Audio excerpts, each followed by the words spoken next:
आई।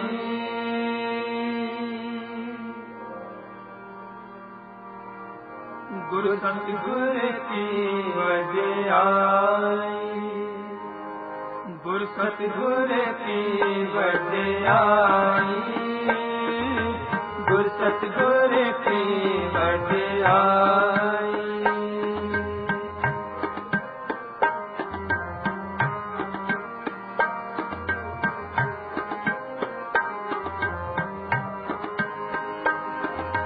गुरु सतगुर की वडियाई, गुरु सतगुर की वडियाई।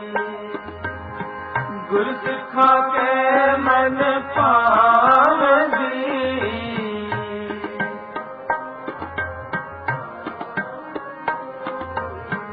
गुरु सिखा के मन पावदी।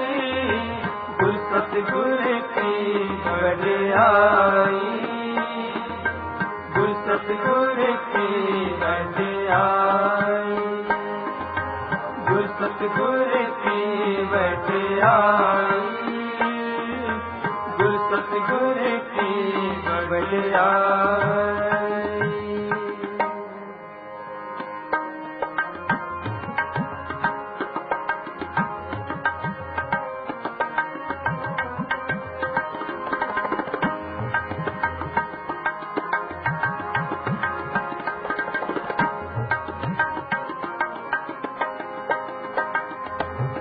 हर रातों पैज सतगुरु की नित्य चढ़े सवाई।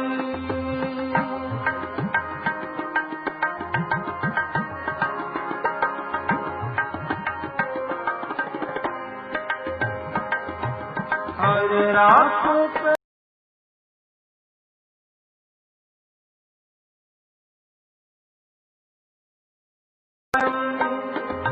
गुरु सतगुर से मन पार ब्रह्म है, पार ब्रह्म छुड़ाई।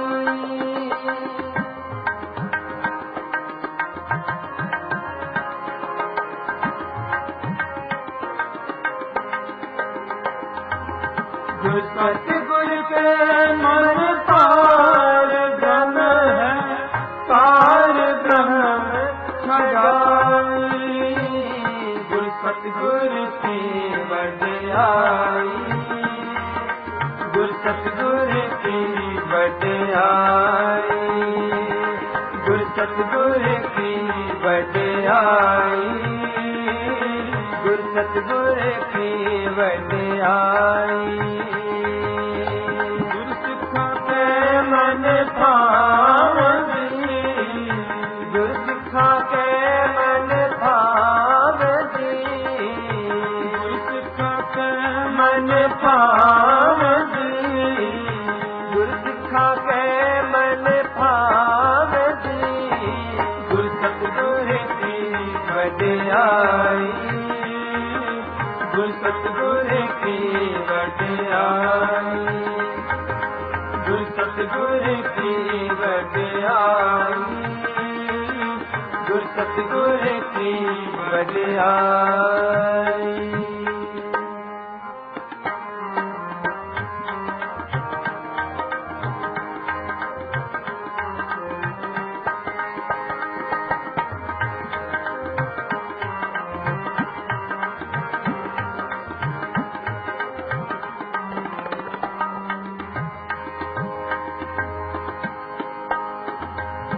सतगुर प्राण दीवान हर, तिन सब आण निवाई।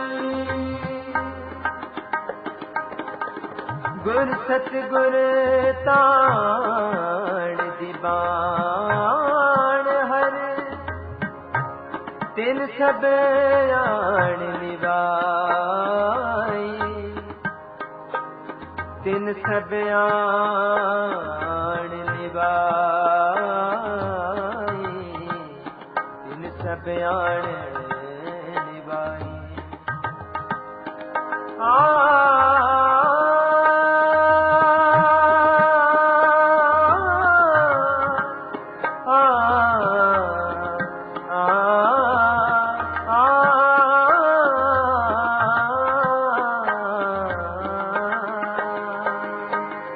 गुर सतगुर ताण दीवान हर तिन सब आण निवार जिन दिखा मेरा सतगुर हो कर तिनके सब पाप गवाई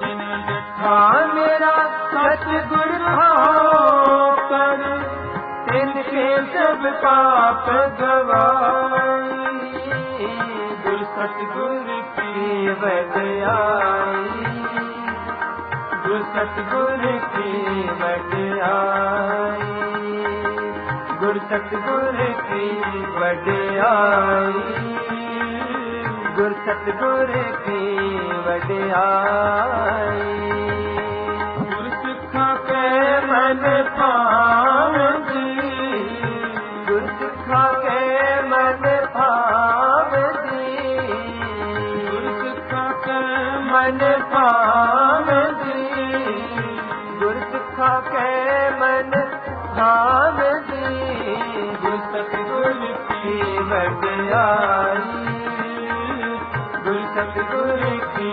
वड्याई गुर सतगुर की वड्याई गुर सतगुर की वड्याई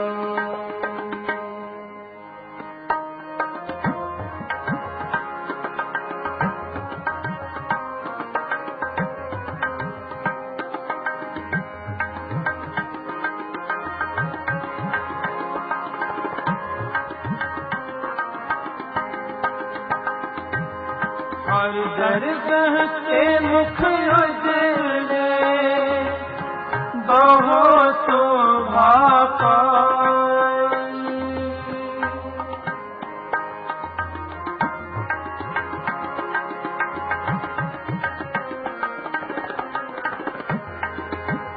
हर दरगह के मुख उजले बहुत शोभा पाई मंगे तूड़ तिन जो गुर के सिख में पाई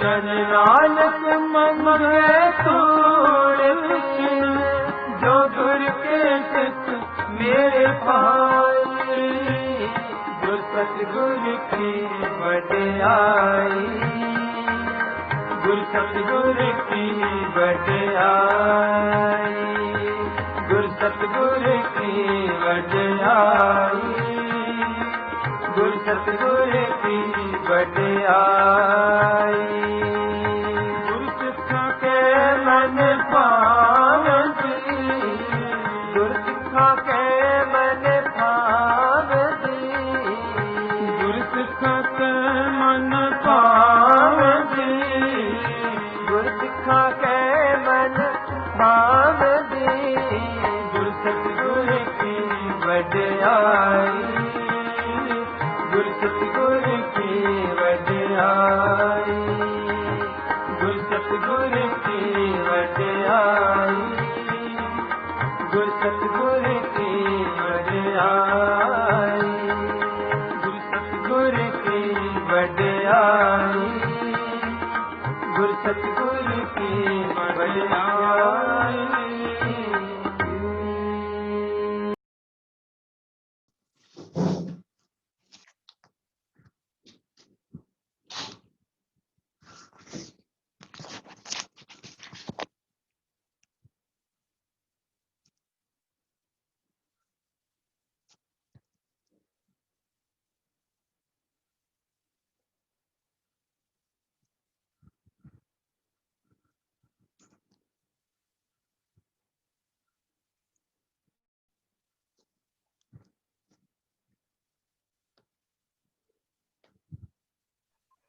ਵਾਹਿਗੁਰੂ ਜੀ ਕਾ ਖਾਲਸਾ ਵਾਹਿਗੁਰੂ ਜੀ ਕੀ ਫਤਿਹ। ਅਕਾਲ ਪੁਰਖ ਜੀ ਨੇ ਸਾਨੂੰ ਅੰਮ੍ਰਿਤ ਵੇਲੇ ਜਗਾ ਕੇ ਵਡਿਆਈ ਵਿਚਾਰ ਵਿੱਚ ਸਤ ਸੰਗਤ ਵਿੱਚ ਬਿਠਾ ਦਿੱਤਾ ਹੈ। ਉਹਨਾਂ ਨੂੰ ਧੰਨਵਾਦ ਕਰਨ ਲਈ ਤੇ ਅੱਜ ਦੀ ਵਡਿਆਈ ਵਿਚਾਰ ਦੀ ਆਰੰਭਤਾ ਲਈ ਸਰਦਾਰ ਨਰਿੰਦਰਪਾਲ ਸਿੰਘ ਜੀ ਉਹ ਜਾਪ ਤੇ ਸਲੋਕ ਸੇਵਾ ਕਰਨਗੇ ਜੀ। ਸੋ ਬੇਨਤੀ ਹੈ ਜੀ।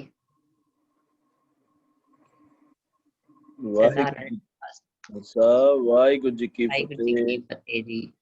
ਇੱਕ ਓਮਕਾਰ ਸਤਨਾਮ ਕਰਤਾ ਪੁਰਖ ਨਿਰਭਉ ਨਿਰਵੈਰ ਅਕਾਲ ਮੂਰਤ ਆਜੂਨੀ ਸੈਭੰ ਗੁਰ ਪ੍ਰਸਾਦ।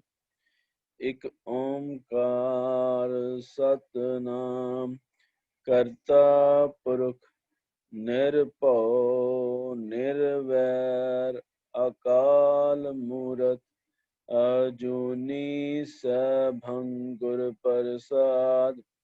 ਇੱਕ ਓਂਕਾਰ ਸਤਨਾਮ ਕਰਤਾ ਪੁਰਖ ਨਿਰਭਉ ਨਿਰਵੈਰ ਅਕਾਲ ਮੂਰਤ ਅਜੂਨੀ ਸੈਭੰ ਗੁਰ ਪ੍ਰਸਾਦ।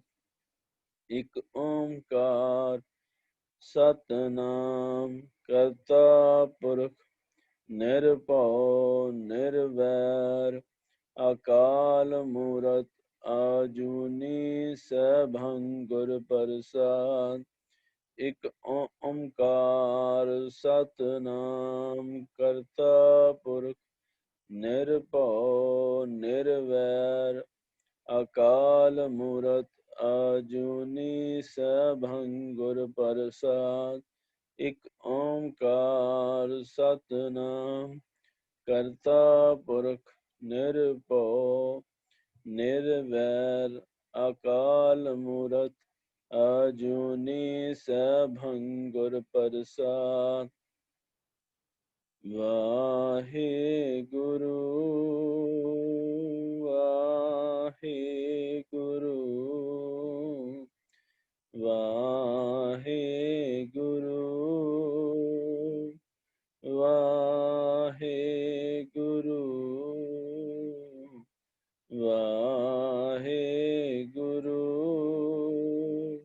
ਵਾਹਿਗੁਰੂ ਵਾਹਿਗੁਰੂ ਵਾਹਿਗੁਰੂ ਵਾਹਿਗੁਰੂ ਵਾਹਿਗੁਰੂ ਵਾਹਿਗੁਰੂ ਵਾਹਿਗੁਰੂ ਵਾਹਿਗੁਰੂ। ਵਾਹਿਗੁਰੂ ਜੀ ਕਾ ਖਾਲਸਾ ਵਾਹਿਗੁਰੂ ਜੀ ਕੀ ਫਤਿਹ। ਆਪ ਜੀ ਨੂੰ ਬੇਨਤੀ ਹੈ ਕਿ ਆਪ ਸਲੋਕ ਵੀ ਪੜ੍ਹ ਦਿਓ ਜੀ। ਜੀ।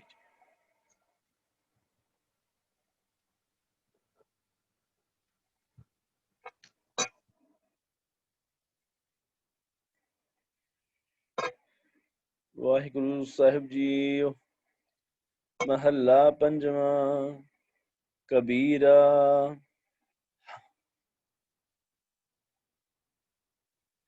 कबीरा हमरा को नहीं, हम किस हूँ के नाहे। जिन एहो रचन रचाया, तिस ही मैं समाए। कबीरा हमरा को नहीं, हम किस हूँ के नाहे। जिन एहो रचन रचाया, तिस ही मैं समाए। नोट, ਇਹ ਸ਼ਲੋਕ ਵੀ ਸਤਿਗੁਰੂ ਅਰਜਨ ਸਾਹਿਬ ਜੀ ਦਾ ਹੈ। ਜਿਵੇਂ ਕਿ ਇਸ ਦੇ ਸਿਰ ਲੇਖ ਮਹੱਲਾ ਪੰਜਵਾਂ ਤੋਂ ਸਾਫ਼ ਪ੍ਰਗਟ ਹੈ।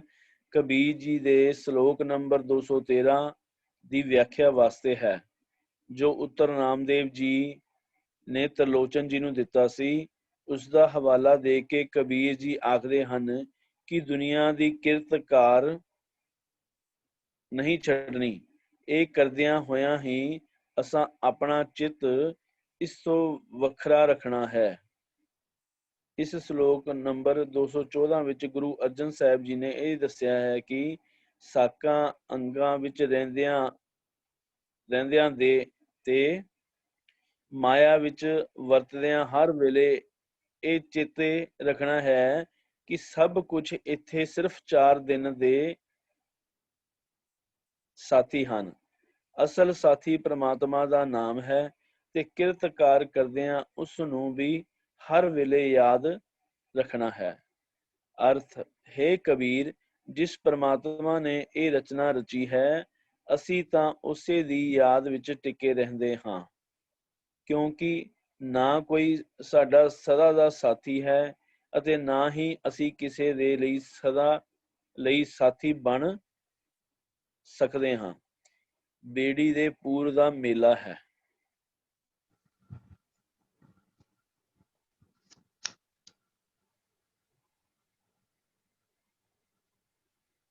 बहुत बहुत धन्यवाद जी, आप जी ने बड़े प्यार नाल श्लोक पढ़िया है। ते मैं एक गल शेयर करना चाहांगा। अज तो 4 कुछ साल पहला की ये गल है। एक अंकल कोल मैं किसी चीज़ बारे गाइडेंस लैन गया ते उदों मैं एक स्कूल विच नवां लग्या सी ते गल्लां विच उन्होंने मैनूं एक गल कही, वो मैनूं अज तक बड़ी चंगी तरह याद है। उन्होंने कहा कि ना उन्होंने मैनूं ये गल कही कि मैं किसी दा दोस्त नहीं पर सारे मेरे दोस्त ने। बड़ी मैनूं उस वक्त समझ नहीं आई। मैं किसी दा दोस्त नहीं पर सारे मेरे दोस्त ने। मैं जी उदों कन्फ्यूज हो गया भी ਇਹਦਾ ਕੀ मतलब हो सकता है। मैं किसी दा दोस्त नहीं पर सारे मेरे दोस्त ने। कुछ नहीं पा के ਜਦੋਂ ਇਹ ਵਾਲਾ ਸਲੋਕ ਪੜਿਆ ਉਦੋਂ ਮੈਂ ਦੇਖਿਆ ਵੀ ਕਬੀਰ ਜੀ ਵੀ ਇਹੋ ਜਿਹੀ ਕੁਝ ਗੱਲ ਕਰ ਰਹੇ ਨੇ। ਕਬੀਰ ਹਮਰਾ ਕੋ ਨਹੀਂ, ਪਰ ਉਸ ਤੋਂ ਵੀ ਅੱਗੇ ਦੀ ਇੱਕ ਗੱਲ ਕਰਦੇ ਨੇ, ਹਮ ਕਿਸ ਫੂਕੇ ਨਾਹੇ ਜਿਨ ਇਹ ਰਚਨ ਰਚਾਇਆ ਤਿਸੀ ਮਾਹੇ ਸਮਾਏ। ਉਹ ਅੰਕਲ ਦੇ ਮੈਨੂੰ ਇਹ ਗੱਲ ਕਹਿਣ ਦਾ ਭਾਵ ਇਹ ਸੀ ਕਿ ਜਦੋਂ ਵੀ ਮੈਂ ਕੋਈ ਫੈਸਲਾ ਲਵਾਂ, ਕੋਈ ਵੀ ਕੰਮ ਕਰਾਂ, ਕੋਈ ਵੀ ਮੇਰਾ ਡਿਸੀਜਨ ਹੋਵੇ, ਉਹ ਕਿਸੇ ਦੇ ਇਨਫਲੂਐਂਸ ਵਿੱਚ ਨਾ ਹੋਵੇ, ਕਿਸੇ ਦੇ ਪ੍ਰਭਾਵ ਵਿੱਚ ਨਾ ਹੋਵੇ, ਮੈਂ ਇੰਡੀਪੈਂਡੈਂਟਲੀ ਲਵਾਂ। ਕਬੀਰ ਜੀ ਵੀ ਸਾਨੂੰ ਇਹੀ ਗੱਲ ਸਮਝਾਉਂਦੇ ਨੇ ਵੀ ਬਾਕੀਆਂ ਦੇ ਵਿੱਚ ਰਹਿੰਦੇ ਹੋਏ ਅਸੀਂ ਉਹਨਾਂ ਤੋਂ ਨਿਰਲੇਪ ਰਹਿਣਾ ਹੈ, ਅਸੀਂ ਉਹਨਾਂ ਤੋਂ ਅੱਡ ਰਹਿਣਾ ਹੈ। ਕਬੀਰ ਹਮਰਾ ਕੋ ਨਹੀਂ, ਇਹ ਕਬੀਰ ਸਾਡਾ ਕੋਈ ਵੀ ਨਹੀਂ। ਹਮ ਕਿਸ ਫੂਕੇ ਨਾਹੇ, ਅਸੀਂ ਵੀ ਕਿਸੇ ਦੇ ਨਹੀਂ, ਕੋਈ ਸਾਡਾ ਨਹੀਂ, ਅਸੀਂ ਵੀ ਕਿਸੇ ਦੇ ਨਹੀਂ। ਜਿਹਨੇ ਇਹ ਰਚਨ ਰਚਾਇਆ ਤਿਸ ਹੀ ਮਾਹੇ ਸਮਾਏ, ਜਿਹਨੇ ਇਹ ਰਚਨਾ ਰਚਾਈ ਹੈ ਅਸੀਂ ਸਾਰਿਆਂ ਨੇ ਉਹਦੇ ਵਿੱਚ ਹੀ ਸਮਾ ਜਾਣਾ ਹੈ। ਇੱਕ ਅਸੀਂ ਇਹਨੂੰ ਐਵੇਂ ਕਹਿ ਸਕਦੇ ਹਾਂ ਕਿ ਜਿਹਨੇ ਇਹ ਰਚਨਾ ਰਚਾਈ ਹੈ ਉਹਦੇ ਵਿੱਚ ਸਮਾਈਏ ਅਸੀਂ।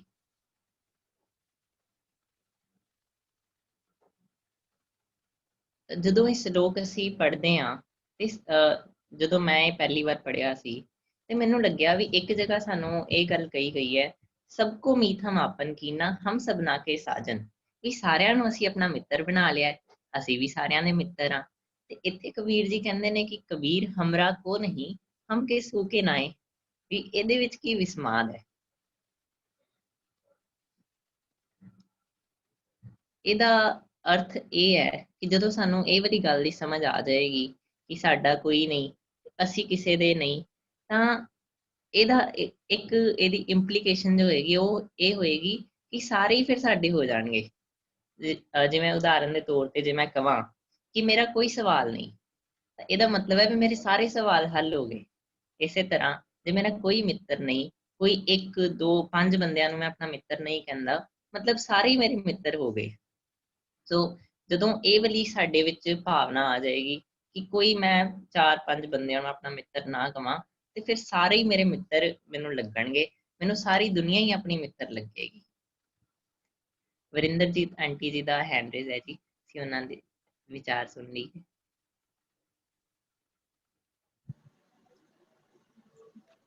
ਜੀ ਵਾਹਿਗੁਰੂ ਜੀ ਕਾ ਖਾਲਸਾ, ਵਾਹਿਗੁਰੂ ਜੀ ਕੀ ਫਤਿਹ ਜੀ।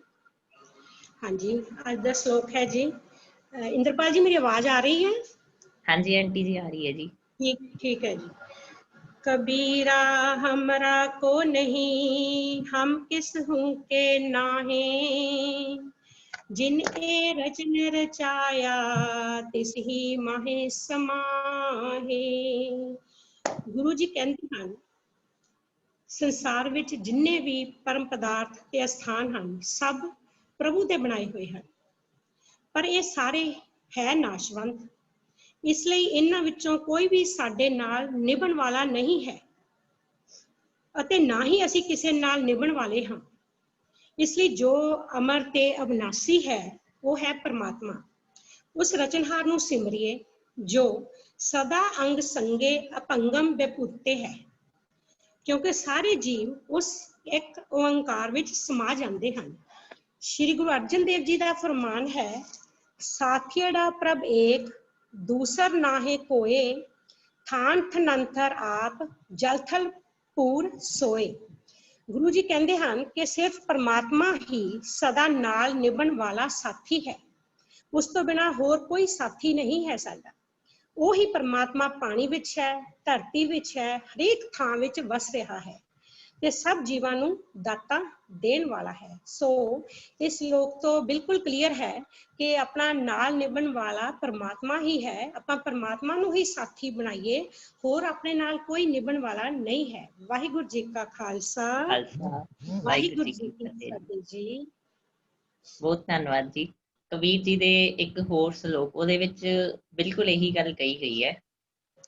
ਕਹਿੰਦੇ ਨੇ, ਕਬੀਰ ਸੂਖ ਨਾ ਇਹ ਜਗ ਕਰੈ ਜੋ ਹੋਤੈ ਮੀਤ, ਜੋ ਚਿਤ ਰਾਖੈ ਏਕ ਸਿਓ ਸੋ ਸੁਖ ਪਾਵੈ ਨੀਤ।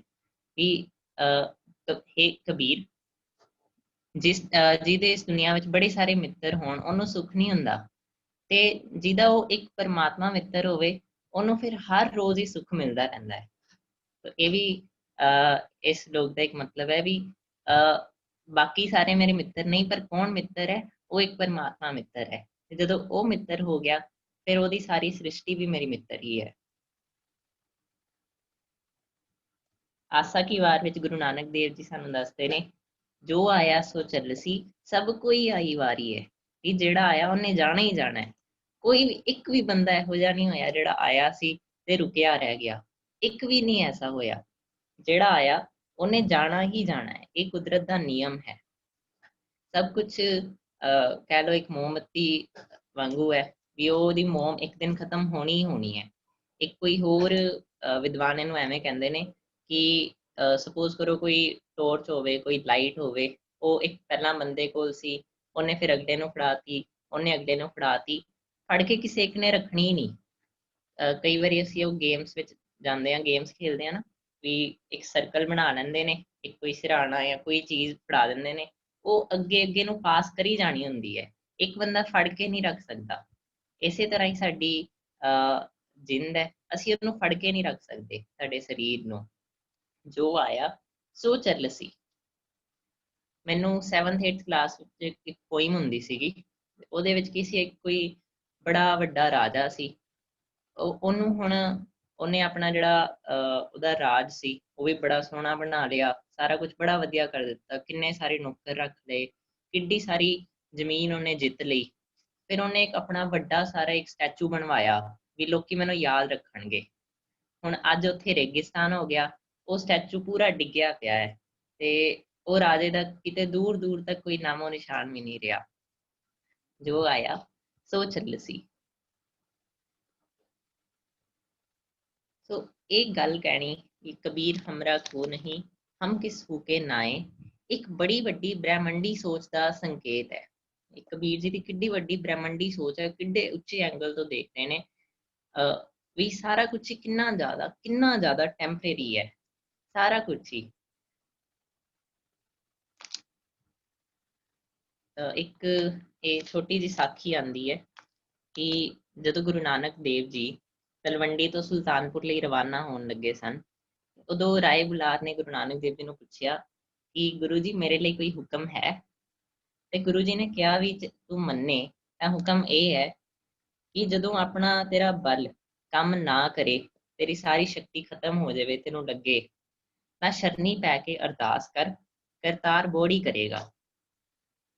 ਸੋ ਅਸੀਂ ਕਿਸੇ ਹੋਰ ਤੇ ਡਿਪੈਂਡ ਹੋਣ ਨਾਲੋਂ, ਕਿਸੇ ਦੀਆਂ ਆਸਾਂ ਰੱਖਣ ਨਾਲੋਂ उस एक साहिब ते आस रखिए, करतार फिर बोड़ी करेगा। मैं एक बार फिर तो संगत को बेनती करदा कि आप जी जरूर अपने विचार दिओ जी इस श्लोक के बारे।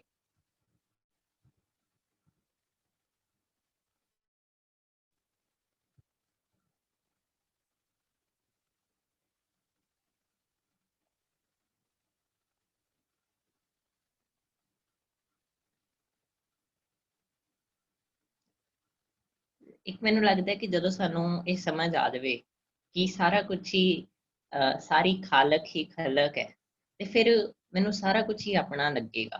ਇਕੱਲੇ ਇਨਸਾਨ ਮਨੁੱਖ ਬੰਦੇ ਨਹੀਂ, ਫਿਰ ਕੀ ਕੁੱਤਾ ਕੀ ਬਿੱਲੀ ਮੱਝ ਗਾਂ ਪੰਛੀ ਪੇੜ ਪੌਦੇ ਦਰਖਤ ਨੂੰ ਕੱਟਣ ਲੱਗਿਆ ਮੈਂ ਸੋਚਾਂਗਾ ਕਿ ਇਹਦੇ ਵਿੱਚ ਵੀ ਪਰਮਾਤਮਾ ਹੈ ਤੇ ਇਹਨੂੰ ਕੱਟਣਾ ਸੱਚੀ ਜ਼ਰੂਰੀ ਹੈ ਕਿ ਨਹੀਂ। ਮੈਨੂੰ ਸਾਰੀ ਚੀਜ਼ ਹੀ ਆਪਣੀ ਲੱਗੇਗੀ ਕਿ ਸਾਰਾ ਸੰਸਾਰ ਹੀ ਮੇਰਾ ਹੈ।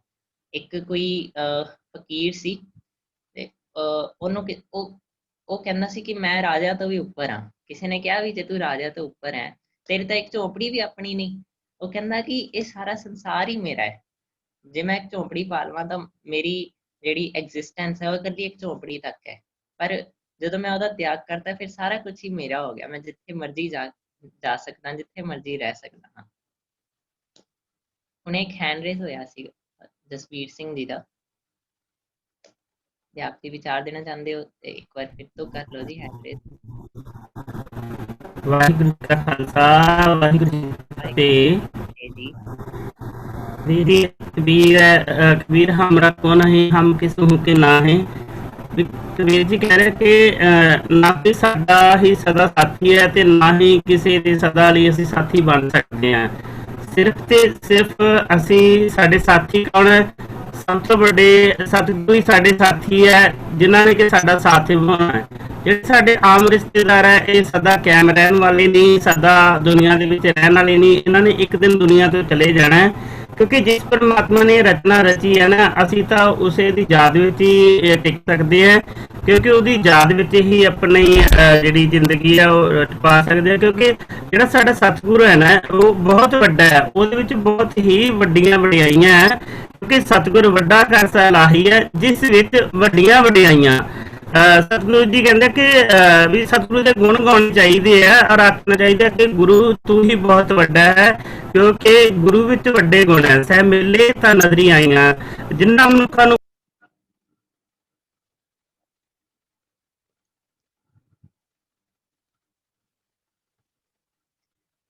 ਮੈਨੂੰ ਲੱਗਦਾ ਅੰਕਲ ਜੀ ਦੇ ਕਨੈਕਸ਼ਨ ਵਿੱਚ ਕੁਝ ਪ੍ਰੋਬਲਮ ਆ ਗਈ ਹੈ। ਜੋ ਸਾਨੂੰ ਅੰਕਲ ਜੀ ਨੇ ਪੁਆਇੰਟ ਦਿੱਤਾ ਵੀ ਜੇ ਮੈਂ ਕਿਸੇ ਨੂੰ ਆਪਣਾ ਦੋਸਤ ਆਪਣਾ ਮਿੱਤਰ ਮੰਨ ਵੀ ਲਵਾਂ ਤੇ ਉਹ ਰਹਿ ਹੀ ਨਹੀਂ ਸਕਦਾ ਹਮੇਸ਼ਾ ਲਈ। ਕੋਈ ਵੀ ਚੀਜ਼ ਉਹ ਹਮੇਸ਼ਾ ਲਈ ਮੇਰੇ ਨਾਲ ਰਹਿ ਹੀ ਨਹੀਂ ਸਕਦੀ, ਕਿਉਂਕਿ ਮੈਂ ਵੀ ਨਹੀਂ ਹਮੇਸ਼ਾ ਲਈ ਰਹਿ ਸਕਦਾ। ਸਾਡੇ ਸਾਰਿਆਂ ਦੇ ਉੱਤੇ ਨਾ ਇੱਕ ਐਕਸਪਾਇਰੀ ਡੇਟ ਜਿਵੇਂ ਲਿਖੀ ਹੋਈ ਹੈ, ਵੀ ਦਵਾਈਆਂ ਦਾ ਕਿਸੇ ਚੀਜ਼ ਦਾ ਪੈਕਟ ਲਿਆਈਏ ਉੱਤੇ ਲਿਖੀ ਹੁੰਦੀ ਹੈ, ਸਾਡੇ ਤੇ ਵੀ ਲਿਖੀ ਹੋਈ ਹੈ। ਤੇ ਹੁਣ ਦੇਖਣ ਲੱਗ ਜਾਈਏ ਤਾਂ ਲੱਭੇਗੀ ਨਹੀਂ, ਪਰ ਸਾਡੀ ਵੀ ਐਕਸਪਾਇਰੀ ਡੇਟ ਹੈ, ਪਹਿਲਾਂ ਹੀ ਪ੍ਰਿੰਟ ਹੋ ਕੇ ਆ ਜਾਂਦੀ ਹੈ। ਜਦੋਂ ਅਸੀਂ ਸੋਚਾਂਗੇ, ਜਦੋਂ ਸਾਨੂੰ ਪਤਾ ਹੋਵੇ ਨਾ ਕਿ ਇਹ ਚੀਜ਼ ਅਗਲੇ ਮਹੀਨੇ ਜਾਂ ਇਸ ਮਹੀਨੇ ਖਰਾਬ ਹੋ ਜਾਣੀ ਹੈ, ਸੋ ਅਸੀਂ ਕਹਾਂਗੇ ਇਹਨੂੰ ਪਹਿਲਾਂ ਕੰਜ਼ਿਊਮ ਕਰ ਲਈਏ, ਹੈ ਨਾ, ਪਹਿਲਾਂ ਵਰਤੋਂ ਵਿੱਚ ਆ ਜਾਵੇ, ਬਾਅਦ ਵਿੱਚ ਖਤਮ ਹੋ ਜਾਏਗੀ।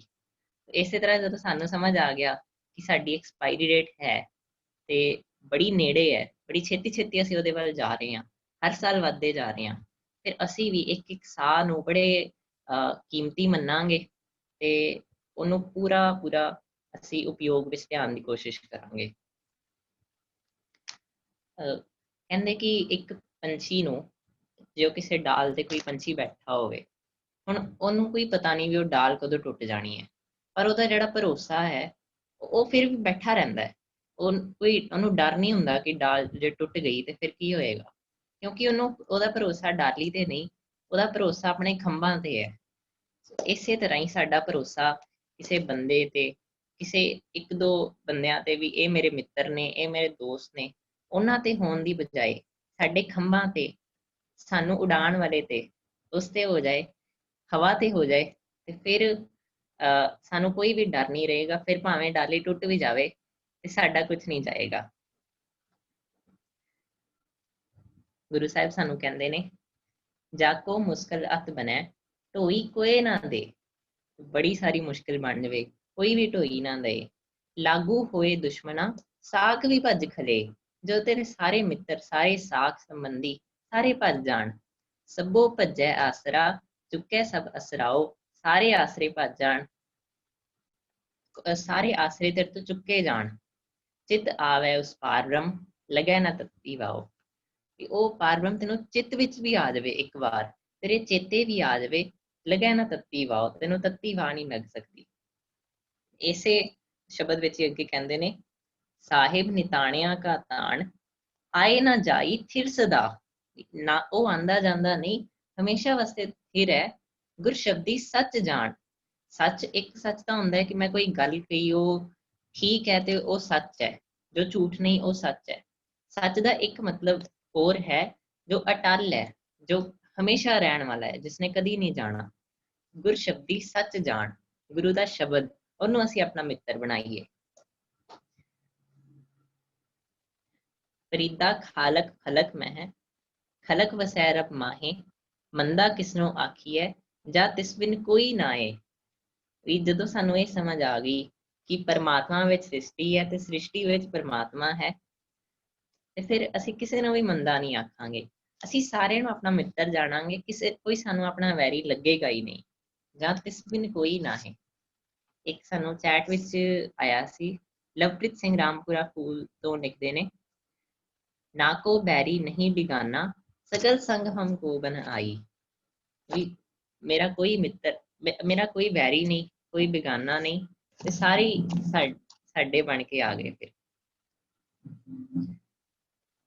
ਲੁਧਿਆਣੇ ਤੋਂ ਅਮਰਜੀਤ ਕੌਰ ਜੀ ਦਾ ਹੈਂਡ ਰੇਜ਼ ਹੋਇਆ ਸੀਗਾ ਜੀ, ਆਪ ਜੀ ਕੁਝ ਕਹਿਣਾ ਚਾਹੁੰਦੇ ਹੋ ਤਾਂ?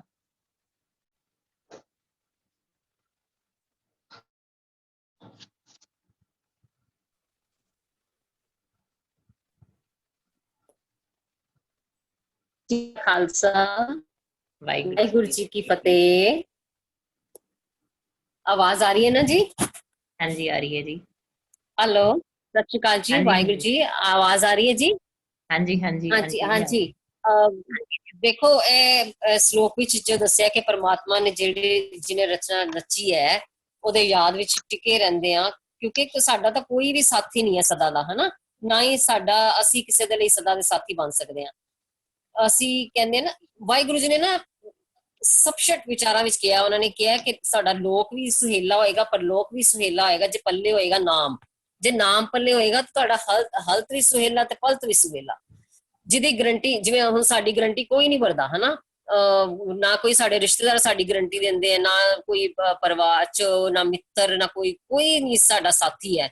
ਸਿਰਫ ਵਾਹਿਗੁਰੂ ਜੀ ਹੈ ਨਾ, ਉਹੀ ਸਾਡੇ ਸੱਚੇ ਸਾਥੀ ਨੇ, ਉਹੀ ਸਾਡੀ ਗਰੰਟੀ ਭਰਦੇ ਆ। ਉਹ ਕਹਿੰਦੇ ਇੱਥੋਂ ਖੱਟ ਕੇ ਜਾ, ਇਹਾ ਖਾਟ ਚਲੋ ਹਰ ਲਾਹਾ।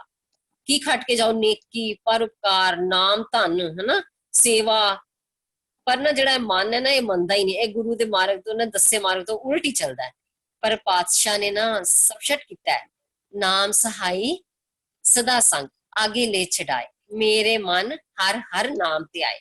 ਗੱਲ ਤਾਂ ਇਹ ਹੈ ਕਿ ਮਨ ਨੂੰ ਹੀ ਟਾਰਗੇਟ ਕੀਤਾ ਗਿਆ, ਹਨਾ, ਕਿ ਸਾਰੇ ਕੰਮਾਂ ਸਾਡੇ ਲਈ ਨਾ, ਸਾਰੇ ਕੰਮ ਨਾ ਬੜੇ ਜ਼ਰੂਰੀ ਹੁੰਦੇ ਆ, ਹਨਾ, ਤੇ ਸਾਰੇ ਕੰਮਾਂ ਦੇ ਨਾਲ ਨਾਲ ਨਾ ਅਸੀਂ ਨਾ ਪਤਾ ਕੀ ਕਰਦੇ ਹਾਂ, ਅਸੀਂ ਕੰਪਰੋਮਾਈਜ਼ ਕਰ ਲੈਂਦੇ ਹਾਂ, ਹਨਾ, ਵੀ ਇਹ ਕੰਮ ਨਾ ਅਸੀਂ ਨਾ ਪਾਠ ਬਾਅਦ ਚ ਕਰ ਲਾਂਗੇ, ਤੇ ਚਲੋ ਪਹਿਲੇ ਨਾ ਇਹ ਕੰਮ ਨਿਪਟਾ ਆਈਏ। ਅਸੀਂ ਨਾ ਪਾਠ ਅਸੀਂ ਨਿਤ ਅੰਮ੍ਰਿਤ ਵੇਲਾ ਨਾ ਅੱਜ ਰਹਿੰਦੇ ਨੇ, ਅੱਜ ਨਾ ਮੈਂ ਬਹੁਤ ਥੱਕਿਆ ਹੋਇਆ ਨਾ, ਅੱਜ ਅੰਮ੍ਰਿਤ ਵੇਲਾ ਰਹਿਣ ਦਿੰਦੇ, ਕੋਈ ਨਹੀਂ ਅੱਜ ਨਹੀਂ ਉੱਠਿਆ ਜਾਏਗਾ ਤੇ ਨਾ ਅਸੀਂ ਕੋਈ ਗੱਲ ਨਹੀਂ, ਹਨਾ। ਅਸੀਂ ਸਾਰੇ ਕੰਮਾਂ ਨਾਲ ਕੰਪਰੋਮਾਈਜ਼ ਕਹਿੰਦੇ ਹਾਂ, ਹਰ ਕੰਮ ਜਿਹੜਾ ਕਰਨ ਲੱਗਿਆ ਨਾ, ਅਸੀਂ ਬਾਬਾ ਜੀ ਨੂੰ ਕਹਿੰਦੇ ਕਿ ਅਸੀਂ ਪਿੱਛੇ ਛੱਡ ਦਿੰਦੇ ਹਾਂ, ਹਨਾ।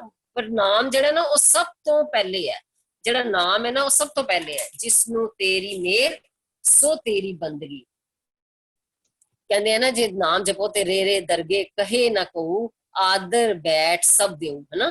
ਬਾਬਾ ਜੀ ਨਾ ਆਦਰ ਦਿੰਦੇ, ਜੇ ਬੰਦਾ ਨਾਮ ਜਪਦਾ ਨਾ ਤੇ ਬਾਬਾ ਜੀ ਨਾ ਅੱਗੋਂ ਨਾ ਬੜਾ ਆਦਰ ਦਿੰਦੇ ਆ, ਬੜਾ ਸਤਿਕਾਰ ਦਿੰਦੇ ਆ ਸਾਨੂੰ ਨਾ।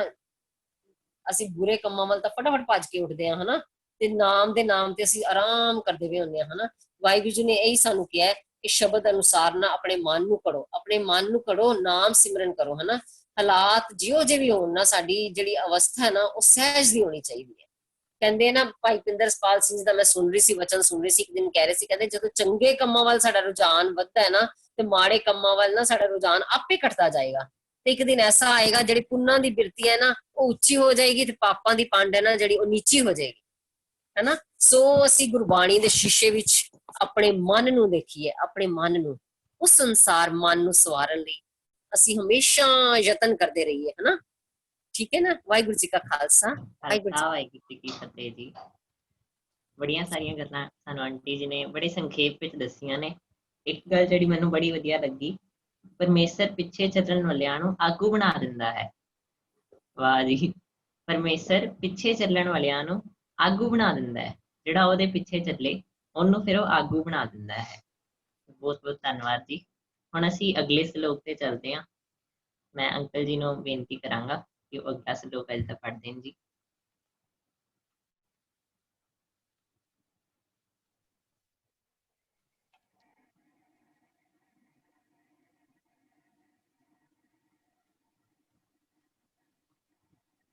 ਵਾਹਿਗੁਰੂ ਸਾਹਿਬ ਜੀਓ।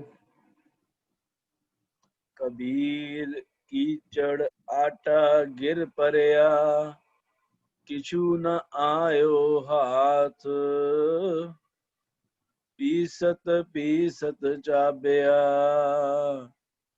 ਸੋਈ ਨਿਭਿਆ ਸਾਥ। ਕਬੀਰ ਕੀਚੜ ਆਟਾ ਗਿਰ ਪਰਿਆ, ਕਿਛੂ ਨ ਆਇਓ ਹਾਥ, ਪੀਸਤ ਪੀਸਤ ਚਾਬਿਆ,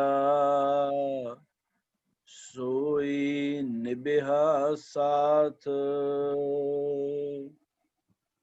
ਅਰਥ, ਹੇ ਕਬੀਰ, ਕੋਈ ਤੀਵੀਂ ਜੋ ਕਿਸੇ ਦੇ ਘਰੋਂ ਆਟਾ ਪੀ ਕੇ ਲਿਆਈ, ਆਪਣੇ ਘਰ ਆਉਂਦਿਆਂ ਰਾਹ ਵਿੱਚ ਉਹ ਆਟਾ ਚਿੱਕੜ ਵਿੱਚ ਡਿੱਗ ਪਿਆ।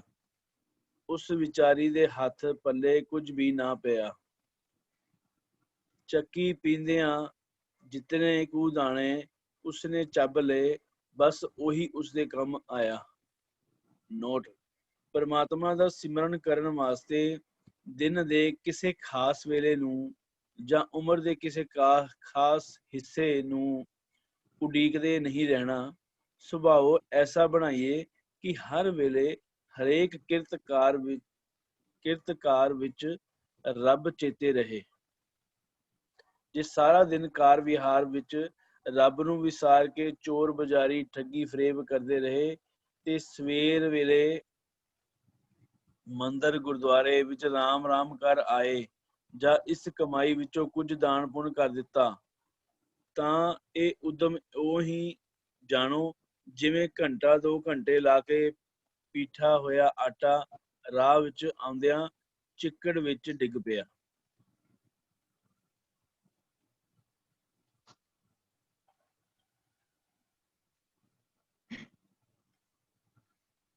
ਇਹ ਸ਼ਲੋਕ ਮੈਨੂੰ ਲੱਗਦਾ ਹੈ ਕਿ ਐਵੇਂ ਦਾ ਹੈ ਕਿ ਸਾਡੀਆਂ ਸਾਰੀਆਂ ਭੁੱਖਾਂ ਮਿਟ ਜਾਣ, ਸਾਨੂੰ ਕੁਝ ਅਸੀਂ ਇਸ ਸ਼ਲੋਕ ਤੋਂ ਕੁਝ ਛਕ ਸਕਦੇ ਹਾਂ। ਕਬੀਰ ਜੀ ਕਹਿੰਦੇ ਨੇ, ਕਬੀਰ ਕੀਚੜ ਆਟਾ ਗਿਰ ਪਰਿਆ, ਕੀਚੜ ਵਿੱਚ ਚਿੱਕੜ ਵਿੱਚ ਆਟਾ ਗਿਰ ਗਿਆ, ਕਿਛੂ ਨਾ ਆਇਓ ਹਾਥ, ਹੱਥ ਵਿੱਚ ਕੁਝ ਵੀ ਨਹੀਂ ਆਇਆ। ਪੀਸਤ ਪੀਸਤ ਚਾਬਿਆ, ਪੀਸਦੇ ਪੀਸਦੇ ਜਿਹੜਾ ਚੱਬ ਲਿਆ ਸੀ, ਸੋਈ ਨਿਭਿਆ ਸਾਥ, ਤੇ ਉਹੀ ਫਿਰ ਹਜਮ ਹੋਇਆ, ਉਹੀ ਮੇਰੇ ਨਾਲ ਅੱਗੇ ਗਿਆ। ਇਸ ਗੱਲ ਤੋਂ ਮੈਨੂੰ ਇੱਕ ਘਟਨਾ ਯਾਦ ਆਉਂਦੀ ਹੈ। ਕੁਝ ਸਾਲ ਪਹਿਲਾਂ ਦੀ ਗੱਲ ਹੈ। ਮੈਂ ਤੇ ਸਾਡੀ ਫੈਮਿਲੀ ਅਸੀਂ ਟ੍ਰੇਨ ਵਿੱਚ ਕਿਤੇ ਜਾ ਰਹੇ ਸੀਗੇ। ਹੁਣ ਟ੍ਰੇਨ ਦਾ ਸਫ਼ਰ ਏਦਾਂ ਦਾ ਹੁੰਦਾ, ਸਾਨੂੰ ਕਈ ਵਾਰੀ ਬਾਹਰ ਦੇਖਦਿਆਂ ਨੀਂਦ ਆ ਜਾਂਦੀ ਹੈ। ਇਸੇ ਤਰ੍ਹਾਂ ਮੈਨੂੰ ਨੀਂਦ ਆ ਗਈ ਤੇ ਮੈਂ ਸੋ ਗਿਆ। ਜਦੋਂ ਅਸੀਂ ਪਹੁੰਚੇ ਤੇ ਉੱਥੇ ਫਿਰ ਮੈਂ ਉੱਠਿਆ ਤੇ ਉੱਥੇ ਮੇਰੀ ਦੀਦੀ ਮੈਨੂੰ ਕਹਿੰਦੀ ਮੰਮਾ ਨੂੰ ਕਹਿ ਰਹੀ ਸੀ, ਮੰਮਾ ਰਸਤੇ ਵਿੱਚ ਉਹ ਕਿੱਡਾ ਵਧੀਆ ਆਇਆ ਸੀ ਨਾ, ਅਸੀਂ ਉਹ ਵਾਲੇ ਖੇਤ ਦੇਖੇ ਸੀਗੇ, ਉੱਥੇ ਉਹ ਜਿਹੜੇ ਆਪਾਂ ਬ੍ਰਿਜ ਤੋਂ ਲੰਘੇ ਸੀ, ਉਹ ਕਿੱਡਾ ਵਧੀਆ ਸੀਗਾ। ਤੇ ਉਹਨੇ ਮੈਨੂੰ ਕਿਹਾ, ਤੁਸੀਂ ਦੇਖਿਆ ਸੀ? ਮੈਂ ਕਿਹਾ ਨਹੀਂ ਯਾਰ, ਮੈਂ ਤਾਂ ਸੁੱਤਾ ਰਹਿ ਗਿਆ। ਹੁਣ ਉਹ ਜਿਹੜੀ ਟ੍ਰੇਨ ਹੈ ਉਹ ਤਾਂ ਚੱਲੀ ਜਾਣੀ ਹੈ ਹਨਾ। ਰਸਤੇ ਵਿੱਚ ਜਿਹਨੇ ਦੇਖ ਲਿਆ, ਜਿਹਨੇ ਉਹ ਜਿਹੜਾ ਨਜ਼ਾਰਾ ਸੀ ਉਹਨੂੰ ਮਾਣ ਲਿਆ, ਜਿਹੜਾ ਸੁੱਤਾ ਰਹਿ ਗਿਆ ਉਹ ਸੁੱਤਾ ਰਹਿ ਗਿਆ। ਇਹਨੂੰ ਅਸੀਂ ਇੱਕ ਐਗਜ਼ਾਮਪਲ ਨਾਲ ਹੋਰ ਸਮਝ ਸਕਦੇ ਹਾਂ। ਸਪੋਜ਼ ਕਰੋ ਕੋਈ ਪੈਨ ਹੋਵੇ ਹਨਾ, ਉਹ ਪੈਨ ਦੀ ਜਿਹੜੀ ਇੰਕ ਹੁੰਦੀ ਹੈ ਉਹ ਲਿਮਿਟਿਡ ਹੁੰਦੀ ਹੈ।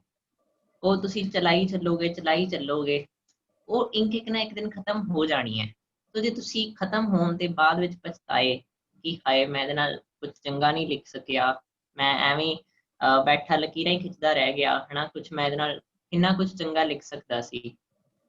ਸੋ ਇਸੇ ਤਰ੍ਹਾਂ ਹੀ ਸਾਨੂੰ ਕਬੀਰ ਜੀ ਸਮਝਾਉਂਦੇ ਨੇ ਕਿ ਜਿਹੜਾ ਇਹ ਚਿੱਕੜ ਵਿੱਚ ਆਟਾ ਗਿਰ ਜਾਣਾ ਹੈ, ਇਸ ਤੋਂ ਪਹਿਲਾਂ ਤੂੰ ਪੀਸਦੇ ਪੀਸਦੇ ਜਿਹੜਾ ਚਬਾ ਲਿਆ ਉਹ ਚਬਾ ਲਿਆ, ਉਹੀ ਫਿਰ ਤੇਰੇ ਸਾਥ ਜਾਏਗਾ। ਇਹਦੇ ਵਿੱਚ ਸਾਨੂੰ ਸਾਡੇ ਮਨੁੱਖਾ ਜਨਮ ਦੀ, ਸਾਡੇ ਸਾਹ ਦੀ, ਇੱਕ ਇੱਕ ਸਾਹ ਦੀ ਸਾਨੂੰ ਇੰਪੋਰਟੈਂਸ ਦੱਸਦੇ ਨੇ। ਗੁਰੂ ਅਮਰਦਾਸ ਜੀ, ਉਹਨਾਂ ਨੂੰ ਕਿੱਡੀ ਵੱਡੀ ਉਮਰ ਵਿੱਚ ਗੁਰਗੱਦੀ ਮਿਲੀ, ਕਿੱਡੀ ਵੱਡੀ ਉਮਰ ਵਿੱਚ ਜਾ ਕੇ ਫਿਰ ਉਹਨਾਂ ਨੂੰ ਗੁਰੂ ਅੰਗਦ ਦੇਵ ਜੀ ਦਾ ਮਿਲਾਪ ਹੋਇਆ। ਉਸ ਤੋਂ ਪਹਿਲਾਂ ਵਾਲਾ ਜਿਹੜਾ ਸਮਾਂ ਉਹਨਾਂ ਨੇ ਜੋ ਵੀ ਕੀਤਾ ਹੋਏਗਾ, ਉਦੋਂ ਉਹ ਆਪਣੇ ਸਾਹ ਨੂੰ ਉਸ ਤਰੀਕੇ ਨਾਲ ਨਹੀਂ ਮਾਣ ਪਾਏ ਜਿੰਨਾ ਉਹ ਗੁਰੂ ਅੰਗਦ ਦੇਵ ਜੀ ਨੂੰ ਮਿਲਣ ਤੋਂ ਬਾਅਦ ਮਾਣ ਪਾਏ। ਤੇ ਜਿਹੜੇ 4 ਸਾਹਿਬਜ਼ਾਦੇ ਸਨ, ਉਹਨਾਂ ਦਾ ਜਿਹੜਾ ਆਟਾ ਸੀ ਉਹ ਭਾਵੇਂ ਪਹਿਲਾਂ ਡਿੱਗ ਗਿਆ, ਪਰ ਉਹਨਾਂ ਨੇ ਉਹਨੂੰ ਜਿੰਨੇ ਸਾਹ ਸਨ ਉਹਨਾਂ ਨੂੰ ਕਿੰਨੇ ਚੰਗੀ ਤਰ੍ਹਾਂ ਲੇਖੇ ਲਾ ਲਿਆ। ਕੋਈ ਦੂਸਰੀ ਮਿਸਾਲ ਨਹੀਂ ਸਾਨੂੰ ਮਿਲ ਸਕਦੀ। ਜੇ ਮੈਂ ਕਹਾਂ ਕਿ ਪਿਛਲੇ ਸਾਲ ਅੱਜ ਦੀ ਤਰੀਕ ਨੂੰ ਮੈਨੂੰ ਪਰਮਾਤਮਾ ਯਾਦ ਨਹੀਂ ਆਇਆ, ਤੇ ਹੁਣ ਉਹਦਾ ਕੁਝ ਨਹੀਂ ਹੋ ਸਕਦਾ, ਨਹੀਂ ਆਇਆ ਤੇ ਹੁਣ ਮੈਂ ਉਸ ਚੀਜ਼ ਨੂੰ ਬਦਲ ਨਹੀਂ ਸਕਦਾ। ਕੀ ਮੈਂ ਬਦਲ ਸਕਦਾ ਕਿ ਅੱਜ ਮੈਨੂੰ ਉਹ ਯਾਦ ਆਂਦਾ ਹੈ ਜਾਂ ਨਹੀਂ ਆਂਦਾ।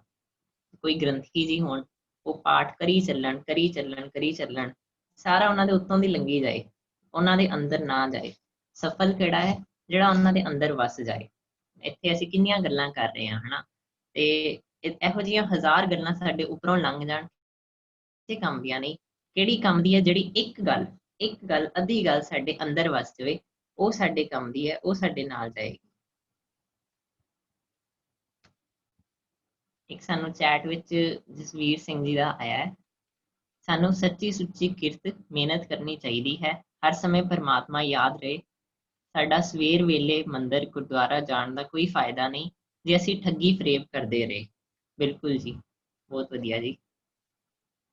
ਲਵਪ੍ਰੀਤ ਸਿੰਘ ਜੀ ਲਿਖਦੇ ਨੇ, ਚੇਤਨਾ ਹੈ ਤੋ ਚੇਤ ਲੈ, ਨਿਸ ਦਿਨ ਮੈਂ ਪ੍ਰਾਣੀ, ਛਿਨ ਛਿਨ ਔਦ ਬਿਹਾਤ ਹੈ, ਫੂਟੇ ਘਟ ਜਿਉ ਪਾਣੀ। ਇਹ ਤਾਂ ਘਟੀ ਜਾ ਰਿਹਾ ਹੈ। ਜਿਵੇਂ ਕੋਈ ਅਸੀਂ ਪਾਣੀ ਦਾ ਬਰਤਨ ਲੈ ਲਈਏ, ਉਹਦੇ ਵਿੱਚ ਮੋਰੀ ਹੋਵੇ, ਉਹ ਪਾਣੀ ਹੁਣ ਬੂੰਦ ਬੂੰਦ ਕਰਕੇ ਨਿਕਲੀ ਜਾਏਗਾ। ਉਸ ਤੋਂ ਪਹਿਲਾਂ ਜਿਹੜਾ ਅਸੀਂ ਵਰਤ ਲਿਆ, ਉਹ ਵਰਤ ਲਿਆ।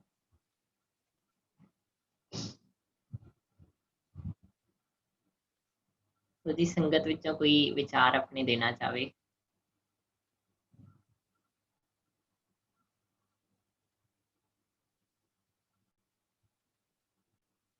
ਅਮਰਜੀਤ ਆਂਟੀ ਜੀ ਦਾ ਹੈਂਡ ਰੇਜ਼ ਹੋਇਆ ਹੈ ਜੀ।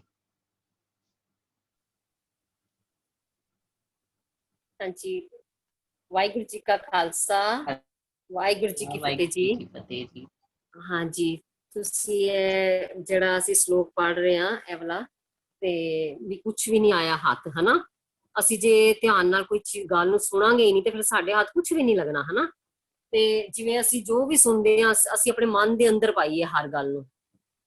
ਨਾ ਮੈਂ ਇੱਕ ਵਾਰੀ ਭਾਈ ਪਿੰਦਰਪਾਲ ਸਿੰਘ ਜੀ ਕਥਾ ਕਰ ਰਹੇ ਸੀ, ਤੇ ਮੈਂ ਉਹਦੇ ਵਿੱਚ ਸੁਣਿਆ, ਅਖੀਰ ਤੇ ਆ ਕੇ ਮੈਨੂੰ ਇੰਨਾ ਹੀ ਪਤਾ ਲੱਗਿਆ ਵੀ ਉਹ ਨਾ ਕਾਲੀਦਾਸ ਜੀ ਸੀ, ਵੀ ਜਿਹੜੇ ਨਾ ਮੂਰਤੀਕਾਰ ਕੋਲ ਜਾਂਦੇ ਆ ਤੇ ਨਾ ਉਹ ਨਾ ਮੂਰਤੀਆਂ ਦੇਖਦੇ ਆ, ਤੇ ਇੱਕ ਪਹਿਲੀ ਨਾ ਇੱਕ ਮੂਰਤੀ ਵਿੱਚ ਕੰਚ ਤੀਲਾ ਪਾਉਂਦੇ ਆ ਤੇ ਦੂਜੀ ਚੋਂ ਬਾਹਰ ਕੱਢ ਦਿੰਦੇ ਆ। ਉਹ ਨਾ ਇੱਕ ਕੰਚ ਤੀਲਾ ਪਾਉਂਦੇ ਆ ਤੇ ਦੂਜੀ ਚੋਂ ਬਾਹਰ ਆ ਜਾਂਦਾ। ਫਿਰ ਦੂਸਰੀ ਮੂਰਤੀ ਵਿੱਚ ਪਾਉਂਦੇ ਆ, ਕਹਿੰਦੇ ਇਹ ਵਾਲੀ ਮੂਰਤੀ ਨੂੰ ਪਿੱਛੇ ਕਰ ਦੋ। ਫਿਰ ਨਾ ਦੂਸਰੀ ਵਿੱਚ ਪਾਉਂਦੇ ਆ ਤੀਲਾ, ਤੇ ਉਹ ਨਾ ਮੂੰਹ ਚੋਂ ਬਾਹਰ ਆ ਜਾਂਦਾ। ਤੇ ਫਿਰ ਤੀਸਰੀ ਮੂਰਤੀ ਚ ਪਾਉਂਦੇ ਆ ਤੀਲਾ, ਤੇ ਉਹ ਨਾ ਬਾਹਰ ਨਹੀਂ ਨਿਕਲਦਾ। ਫਿਰ ਉਹ ਬੜੇ ਹੀ ਤੀਲੇ ਪਾਈ ਜਾਂਦੇ, ਉਹ ਨਾ ਅੰਦਰ ਸਭ ਅੰਦਰ ਹੀ ਜਾਈ ਜਾਂਦੇ ਆ, ਅੰਦਰ ਹੀ ਸਮਾਈ ਜਾਂਦੇ ਆ। ਤੇ ਨਾ ਇਸੇ ਤਰ੍ਹਾਂ ਹੀ ਨਾ ਉਹਨਾਂ ਨੇ ਕਿਹਾ ਕਿ ਜਿਹੜਾ ਪਹਿਲਾ ਸਰੋਤ ਹੈ ਨਾ, ਜਿਹੜਾ ਪਹਿਲਾ ਜਿਹੜਾ ਸਰੋਤ ਹੈ, ਉਹ ਪਤਾ ਕਿਸ ਤਰ੍ਹਾਂ ਦਾ ਹੁੰਦਾ ਹੈ? ਜਿਹੜਾ ਇੱਕ ਕੰਨ ਤੋਂ ਸੁਣਦਾ ਤੇ ਦੂਜੇ ਕੰਨ ਚੋਂ ਬਾਹਰ ਕੱਢ ਦਿੰਦਾ, ਤੇ ਉਹਦੇ ਹੱਥ ਕੁਛ ਪੱਲੇ ਨਹੀਂ ਪੈਂਦਾ, ਹਨਾ। ਤੇ ਦੂਸਰਾ ਸਰੋਤ ਹੈ ਜਿਹੜਾ ਸੁਣਦਾ ਨਾ, ਤੇ ਉਹ ਅੱਗੋਂ ਵੀ ਮਤਲਬ ਸੁਣਾਉਂਦਾ, ਹਨਾ। ਅੱਗੋਂ ਵੀ ਦੂਸਰਿਆਂ ਨੂੰ ਵੀ ਦੱਸਦਾ ਉਹ ਗੱਲਾਂ ਜੋ ਆਪ ਸੁਣਦਾ ਨਾ, ਉਹ ਦੂਸਰਿਆਂ ਨੂੰ ਵੀ ਗੱਲਾਂ ਦੱਸਦਾ, ਆਪਣੇ ਅੰਦਰ ਪਾਉਂਦਾ ਤੇ ਦੱਸਦਾ ਸਾਰਿਆਂ ਨੂੰ। ਤੇ ਤੀਸਰਾ ਸਰੋਤਾ ਹੁੰਦਾ ਨਾ, ਜਿਹੜਾ ਆਪਣੇ ਅੰਦਰ ਸਭ ਕੁਛ ਆਪਣੇ ਅੰਦਰ ਪਾ ਕੇ ਨਾ ਉਸੇ ਅਨੁਸਾਰ ਆਪਣਾ ਜੀਵਨ ਢਾਲਦਾ ਨਾ, ਤੇ ਉਸੇ ਨੂੰ ਹੀ ਮਤਲਬ ਵੀ ਸੱਚਾ ਸਰੋਤਾ ਕਹਿੰਦੇ ਆ ਵੀ, ਹਨਾ। ਵੀ ਜੋ ਕੁਛ ਸੁਣਦਾ ਪਿਆ ਉਹ ਆਪਣੇ ਅਨੁਸਾਰ ਉਸ ਅਨੁਸਾਰ ਆਪਣੇ ਜੀਵਨ ਨੂੰ ਢਾਲਦਾ ਹੈ। ਜਿਵੇਂ ਅਸੀਂ ਗੁਰਬਾਣੀ ਦਾ ਅਸੀਂ ਹਰ ਵੇਲੇ ਜੋ ਅੰਮ੍ਰਿਤ ਵੇਲੇ 'ਚ ਸੁਣਦੇ ਪਏ ਹਾਂ, ਜੋ ਵੀ ਵਿਚਾਰਾਂ ਸੁਣਦੇ ਪਏ ਹਾਂ, ਅਸੀਂ ਆਪਣੇ ਅੰਦਰ ਵਸਾਈਏ ਨਾ, ਫਿਰ ਅਸੀਂ ਵਾਹਿਗੁਰੂ ਦੇ ਨਾਮ ਨਾਲ, ਸੱਚੇ ਨਾਮ ਨਾਲ ਹਮੇਸ਼ਾ ਨਹੀਂ ਜੁੜ ਸਕਦੇ। ਵਾਹਿਗੁਰੂ ਸਾਡੀ ਹਮੇਸ਼ਾ ਹਰ ਗੱਲ, ਹਰ ਵੇਲੇ, ਹਰ ਕੰਮ 'ਚ ਸਾਡੇ ਜਿਹੜਾ ਯਾਦ, ਉਹਨਾਂ ਗੁਰੂ ਦੀ ਯਾਦ ਵਿੱਚ ਹੋਏ। ਹਰ ਵੇਲੇ ਸਾਡੇ ਕੋਈ ਵੀ ਕੰਮ ਕਰਦੇ ਆ, ਆਟਾ ਗੁੰਨਦੇ ਆ, ਇਹ ਕਰਦੇ ਆ, ਕੋਈ ਕੰਮ ਵੀ ਕਰਦੇ ਪਿਆ ਨਾ, ਹਰ ਵੇਲੇ ਜਦੋਂ ਸਾਡੀ ਸੁਰਤ ਵਿੱਚ ਗੁਰੂ ਜੀ ਦਾ ਧਿਆਨ ਹੋਏਗਾ ਨਾ, ਤੇ ਫਿਰ ਸਾਰੇ ਕੰਮ ਸਿਰੇ ਚੜਨਗੇ। ਵਾਹਿਗੁਰੂ ਜੀ ਕਾ ਖਾਲਸਾ, ਵਾਹਿਗੁਰੂ ਜੀ ਕੀ ਵਾਹਿਗੁਰੂ ਜੀ ਕੀ ਫਤਿਹ ਜੀ। ਮੈਨੂੰ ਆਪ ਜੀ ਦੀ ਗੱਲ ਤੋਂ ਮਸਕੀਨ ਜੀ ਦੀ ਇੱਕ ਗੱਲ ਯਾਦ ਆਉਂਦੀ ਹੈ।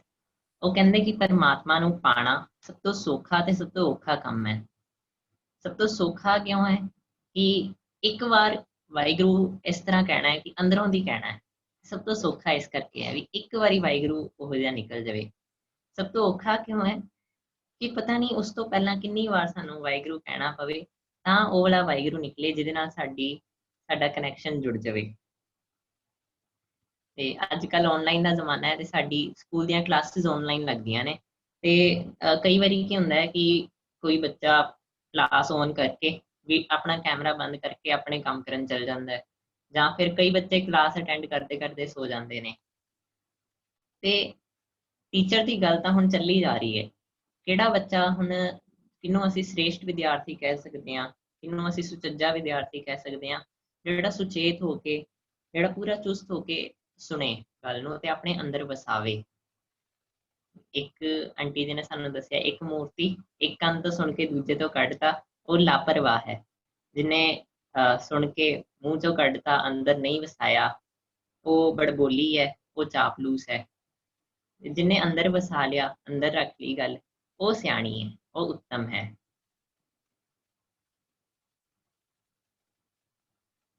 ਇੱਕ ਛੋਟੀ ਜਿਹੀ ਕਹਾਣੀ ਆਉਂਦੀ ਹੈ। ਕਿਸੇ ਪਿਓ ਨੇ ਆਪਣੇ ਪੁੱਤਰ ਨੂੰ ਕਿਹਾ ਵੀ ਉਹ ਵੇਲੇ ਨਾ ਪਹਾੜਾਂ ਵਿੱਚ ਇੱਕ ਬੜਾ ਸਿਆਣਾ ਬੰਦਾ ਰਹਿੰਦਾ ਹੈ, ਤੂੰ ਉਹਦੇ ਕੋਲ ਜਾ ਤੇ ਉਹਨੂੰ ਕਹਿ ਵੀ ਮੈਨੂੰ ਕੋਈ ਇੱਕ ਸਿਆਣੀ ਗੱਲ ਦੱਸ ਦੇਵੇ ਜਿਹੜੇ ਮੇਰੇ ਜੀਵਨ ਵਿੱਚ ਕੰਮ ਆਵੇ। ਤੇ ਉਹ ਜਿਹੜਾ ਮੁੰਡਾ ਸੀ ਉਹ ਗਿਆ। ਹੁਣ ਉਹ ਬੜਾ ਲੰਬਾ ਰਸਤਾ ਸੀ, ਕਿੱਡਾ ਲੰਬਾ ਪੈਂਡਾ ਲੰਘ ਕੇ ਉਹ ਉੱਥੇ ਪਹੁੰਚਿਆ। ਤੇ ਉਹ ਸਿਆਣੇ ਬੰਦੇ ਕੋਲ ਬੜੇ ਸਾਰੇ ਲੋਕ ਸਲਾਹ ਲੈਣ ਆਏ ਸੀ, ਬੜੇ ਸਾਰੇ ਲੋਕ ਆਉਂਦੇ ਰਹਿੰਦੇ ਸੀ। ਜਦੋਂ ਉਹ ਉਹਦੇ ਕੋਲ ਪਹੁੰਚਿਆ ਤੇ ਉਹਨੇ ਕਿਹਾ ਕਿ ਮੈਨੂੰ ਕੋਈ ਇੱਕ ਗੱਲ ਸਿਆਣੀ ਜਿਹੜੀ ਸਾਰੀ ਉਮਰ, ਸਾਰਾ ਜੀਵਨ ਮੇਰੇ ਕੰਮ ਆਵੇ, ਇਹੋ ਜਿਹੀ ਕੋਈ ਦੱਸੋ। ਤੇ ਉਹ ਜਿਹੜਾ ਸਿਆਣਾ ਬੰਦਾ ਸੀ ਉਹਨੇ ਕੀ ਕਿਹਾ, ਉਹਨੇ ਕਿਹਾ ਕਿ ਨਾ ਤੈਨੂੰ ਪਤਾ ਹੈ ਜਿਹੜਾ ਮੇਰਾ ਘਰ ਹੈ ਨਾ, ਇਹ ਬੜਾ ਸੋਹਣਾ ਘਰ ਹੈ, ਮੈਂ ਬੜਾ ਵਧੀਆ ਬਣਾਇਆ ਹੈ। ਕਿੱਡੇ ਸੋਹਣੇ ਸੋਹਣੇ ਗਾਰਡਨ ਨੇ, ਕਿੱਡੀ ਸੋਹਣੀਆਂ ਮੈਂ ਪੇਂਟਿੰਗਸ ਲਗਾਈਆਂ ਨੇ, ਸਾਰਾ ਕੁਝ ਬੜਾ ਵਧੀਆ ਡਿਜ਼ਾਈਨ ਕੀਤਾ ਹੋਇਆ ਹੈ। ਤੇ ਨਾ ਮੈਂ ਤੈਨੂੰ ਇੱਕ ਚਮਚ ਦਿੰਨਾ।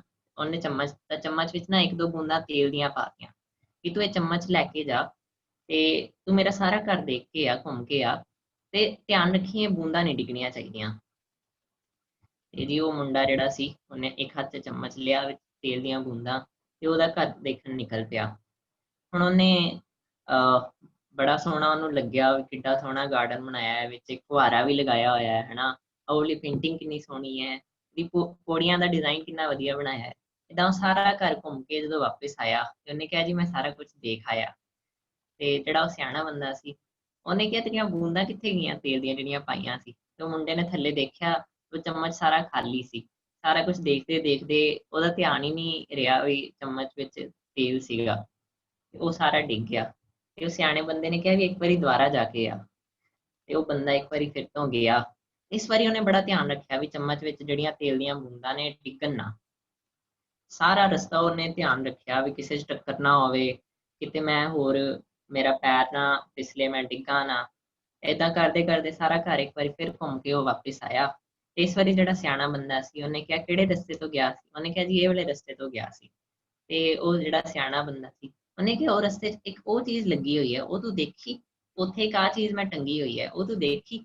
ਉਹ ਕਹਿੰਦਾ ਨਹੀਂ ਜੀ ਮੇਰਾ ਧਿਆਨ ਹੀ ਨਹੀਂ ਰਿਹਾ, ਮੇਰਾ ਧਿਆਨ ਤਾਂ ਸੀਗਾ ਵੀ ਤੇਲ ਦੀਆਂ ਬੂੰਦਾਂ ਸੰਭਲ ਜਾਣ। ਤਾਂ ਸਿਆਣੇ ਬੰਦੇ ਨੇ ਕਿਹਾ ਵੀ ਇੱਕ ਸਿਆਣੀ ਗੱਲ ਜਿਹੜੀ ਅਸੀਂ ਸਮਝ ਲਈਏ, ਥੱਲੇ ਬਣ ਲਈਏ, ਉਹ ਇਹ ਹੈ ਕਿ ਜੀਵਨ ਦੀ ਟ੍ਰਿਕ ਕੀ ਹੈ ਵੀ ਸਾਰਾ ਕੁਝ ਦੇਖੀਏ, ਬੜਾ ਸੋਹਣਾ ਦੇਖੀਏ, ਪਰ ਨਾਲ ਨਾਲ ਇਹ ਵੀ ਧਿਆਨ ਰੱਖੀਏ ਕਿ ਜਿਹੜੀਆਂ ਤੇਲ ਦੀਆਂ ਬੂੰਦਾਂ ਨੇ ਉਹ ਡਿੱਗ ਨਾ ਜਾਣ। ਆਪਣੇ ਮਕਸਦ ਦਾ ਵੀ ਧਿਆਨ ਰੱਖੀਏ ਤੇ ਆਨੰਦ ਵੀ ਮਾਣਦੇ ਰਹੀਏ। तो जी मैं फिर तो बेनती करदा कि संगत विचों कोई विचार देना चाहे।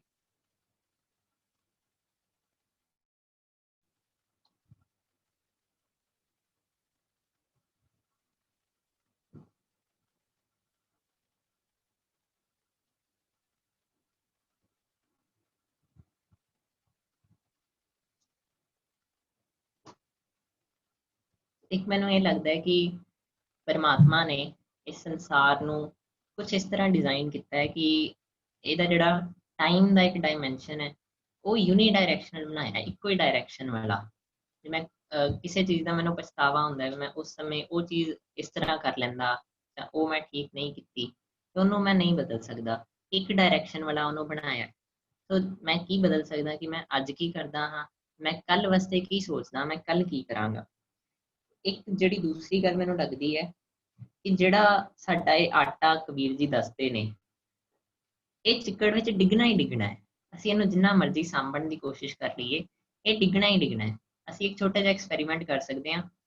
ਕਦੀ ਤੁਹਾਨੂੰ ਬੜੀ ਨੀਂਦ ਆ ਰਹੀ ਹੋਵੇ ਨਾ, ਜਦੋਂ ਆਪਣੇ ਹੱਥ ਵਿੱਚ ਕੋਈ ਧਾਗੇ ਨਾਲ ਕੋਈ ਚੀਜ਼ ਬਣ ਕੇ ਤੁਸੀਂ ਬੈਠ ਜਾਓ, ਤੇ ਤੁਸੀਂ ਜਿੰਨਾ ਮਰਜ਼ੀ ਧਿਆਨ ਰੱਖੀ ਚੱਲੋ, ਇਹ ਨਾ ਡਿੱਗੇ ਨਾ ਡਿੱਗੇ, ਇੱਕ ਪੁਆਇੰਟ ਤੇ ਤੁਹਾਨੂੰ ਤੁਹਾਡੀ ਨੀਂਦ ਬੜੀ ਜ਼ਿਆਦਾ ਤੁਹਾਨੂੰ ਆ ਜਾਏਗੀ ਤੇ ਤੁਹਾਡੀ ਝਪਕੀ ਲੱਗੇਗੀ ਤੇ ਨਾਲ ਹੀ ਉਹ ਚੀਜ਼ ਥੱਲੇ ਡਿੱਗ ਜਾਏਗੀ। ਇਸੇ ਤਰ੍ਹਾਂ ਹੀ ਇਹ ਆਟਾ ਚਿੱਕੜ ਵਿੱਚ ਡਿੱਗਣਾ ਹੀ ਡਿੱਗਣਾ ਹੈ। ਅਸੀਂ ਜੇ ਇਹ ਸੋਚ ਲਈਏ ਕਿ ਮੈਂ ਆਟਾ ਸੰਭਾਲ ਲਾਂਗਾ, ਚੱਬੀ ਹੌਲੀ ਹੌਲੀ ਜਾਵਾਂ, ਇਸ ਤਰ੍ਹਾਂ ਨਹੀਂ ਹੋ ਸਕਦਾ। ਇਹ ਆਟਾ ਚਿੱਕੜ ਵਿੱਚ ਡਿੱਗਣਾ ਹੀ ਡਿੱਗਣਾ ਹੈ, ਤੇ ਇਹ ਵੀ ਨਹੀਂ ਪਤਾ ਕਦੋਂ ਡਿੱਗ ਪੈਣਾ ਹੈ। ਉਸ ਤੋਂ ਪਹਿਲਾਂ ਪਹਿਲਾਂ ਹੀ ਅਸੀਂ ਇਹਨੂੰ ਸੰਭਾਲ ਲਈਏ। ਸਾਨੂੰ ਸੁਚੇਤ ਰਹਿਣ ਦੀ ਲੋੜ ਹੈ, ਇਸ ਗੱਲ ਲਈ ਚੁਸਤ ਰਹਿਣ ਦੀ ਲੋੜ ਹੈ, ਤੇ ਸਾਡੀ ਇਹ ਨਿੱਤ ਦੀ ਅਰਦਾਸ ਹੋਣੀ ਚਾਹੀਦੀ ਹੈ, ਦਿਲੋਂ ਅਰਦਾਸ ਹੋਣੀ ਚਾਹੀਦੀ ਹੈ ਕਿ ਹੇ ਪਰਮਾਤਮਾ ਜੀ, ਸਾਨੂੰ ਸਾਂਭ ਲਓ, ਸਾਨੂੰ ਐਸੇ ਦੰਦ ਦਿਓ ਕਿ ਅਸੀਂ ਇਸ ਆਟੇ ਨੂੰ, ਇਸ ਅਨਾਜ ਨੂੰ ਚੱਬ ਸਕੀਏ। ਸੋ ਅੱਜ ਦੀ ਵਡਿਆਈ ਵਿਚਾਰ ਦੇ ਜਿਹੜੇ ਅਸੀਂ 2 ਸ਼ਲੋਕ ਕੀਤੇ ਨੇ, ਇਹਨਾਂ ਨੂੰ ਸਮ ਅਪ ਕਰਨਗੇ ਗੁਰਵਿੰਦਰ ਅੰਕਲ ਜੀ। ਮੈਂ ਬੇਨਤੀ ਕਰਦਾ ਕਿ ਗੁਰਵਿੰਦਰ ਅੰਕਲ ਜੀ ਆਪਣੇ ਵਡਮੁੱਲੇ ਵਿਚਾਰ ਦੇਣ।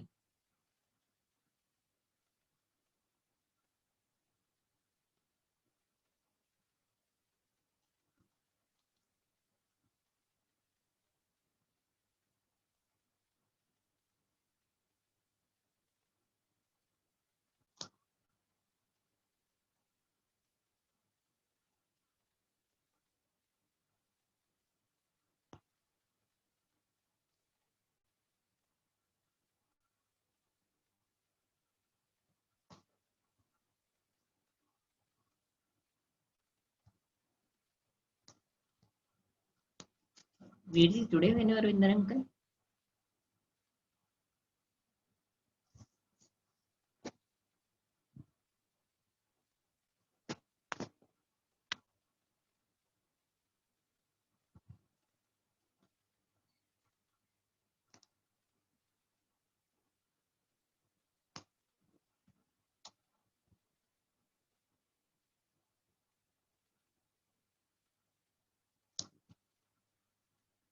ਤਦ ਤੱਕ ਕੋਈ ਹੋਰ ਜਾਣਾ ਆਪਣੇ ਵਿਚਾਰ ਦੇਣਾ ਚਾਹਵੇ, ਆਪਣੇ ਤਰੀਕੇ ਨਾਲ ਤੁਸੀਂ ਇਹਨੂੰ ਸਮ ਅਪ ਕਰਨਾ ਚਾਹੋ, ਤੁਹਾਨੂੰ ਕੀ ਕੀ ਅੱਜ ਨਵੇਂ ਤੁਸੀਂ ਜੈਮਸ ਲੈਂਦੇ ਹੋ ਅੱਜ ਦੇ ਸ਼ਲੋਕਾਂ ਵਿੱਚੋਂ ਦੀ, ਕੋਈ ਜਾਣਾ ਸ਼ੇਅਰ ਕਰਨਾ ਚਾਹਵੇ ਜਦ ਤੱਕ ਗੁਰਵਿੰਦਰ ਅੰਕਲ ਸਾਡੇ ਨਾਲ ਜੁੜਦੇ ਨੇ।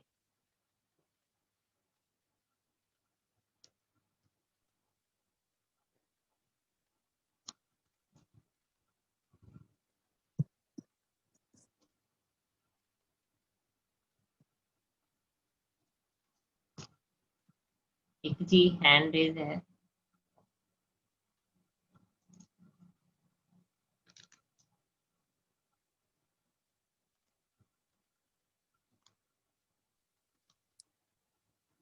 ਵਾਹਿਗੁਰੂ ਜੀ। ਵਾਹਿਗੁਰੂ ਜੀ ਕਾ ਖਾਲਸਾ, ਵਾਹਿਗੁਰੂ ਜੀ ਕੀ ਫਤਿਹ। ਬਹੁਤ ਪਿਆਰੀ ਵਿਚਾਰ। ਮੈਂ ਬੇਨਤੀ ਕਰਾਂਗਾ ਵੀ ਮੈਨੂੰ ਇੱਥੋਂ ਇਹ ਪ੍ਰੇਰਨਾ ਮਿਲ ਰਹੀ ਹੈ ਵੀ ਜਿਹੜਾ ਕੰਮ ਅੱਜ ਕਰ ਸਕਦੇ ਹਾਂ ਕਰ ਲਈਏ, ਕੱਲ ਤੇ ਕੁਛ ਨਾ ਛੱਡੀਏ। ਜਿਹੜਾ ਟਾਈਮ ਜਿੰਨਾ ਹੈਗਾ, ਜਿੰਨਾ ਕੁਛ ਅਸੀਂ ਵੱਧ ਤੋਂ ਵੱਧ ਕਰ ਸਕਦੇ ਹਾਂ ਕਰ ਲਈਏ, ਨਹੀਂ ਤੇ ਕੀਚੜ ਆਟਾ ਗਿਰ ਪਰਿਆ, ਕਛੂ ਨਾ ਆਇਓ ਹੱਥ, ਕੁਛ ਹੱਥ ਨਹੀਂ ਆਏਗਾ। ਮੈਕਸਿਮਮ ਕੰਮ, ਮੈਕਸਿਮਮ ਸੇਵਾ, ਮੈਕਸਿਮਮ ਅਧਿਐਨ ਵਿਚਾਰ ਜੋ ਅੱਜ ਕਰ ਸਕਦੇ ਹਾਂ ਕਰ ਲਈਏ ਜੀ। ਧੰਨਵਾਦ ਜੀ। ਵਾਹਿਗੁਰੂ ਜੀ ਕਾ ਖਾਲਸਾ ਵਾਹਿਗੁਰੂ ਜੀ ਕੀ ਜੀ ਫਤਿਹ ਕੀ ਜੀ। ਫਤਿਹ। ਮੈਂ ਸਰਦਾਰ ਨਰਿੰਦਰਪਾਲ ਸਿੰਘ ਜੀ ਨੂੰ ਬੇਨਤੀ ਕਰਦਾ ਕਿ ਉਹ ਆਪਣੇ ਵਿਚਾਰ ਦੇਣ ਤੇ ਫਿਰ ਸ਼ਲੋਕ ਪੜ੍ਹ ਦੇਣ, ਫਿਰ ਅਸੀਂ ਫਤਿਹ ਬੁਲਾਉਂਦੇ ਹਾਂ।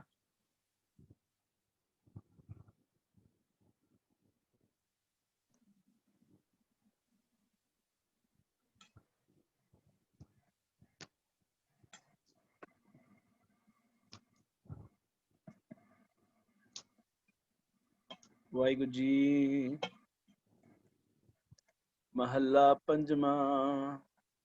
कबीरा हमरा को नहीं, हम किस हूँ के नाह।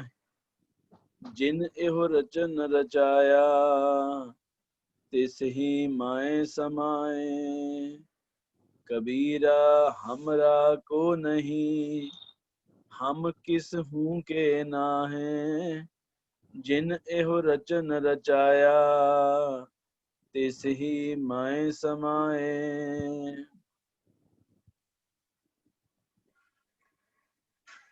कबीर कीचड़ आटा गिर परया, किछु न आयो हाथ। पीसत पीसत चाबिया, सोई निबिहा साथ। कबीर कीचड़ आटा गिर परया, किछु न आयो हाथ। पीसत पीसत चाबिया, सोई निबिहा साथ। वाहिगुरु जी का खालसा, वाहिगुरु जी की फतेह।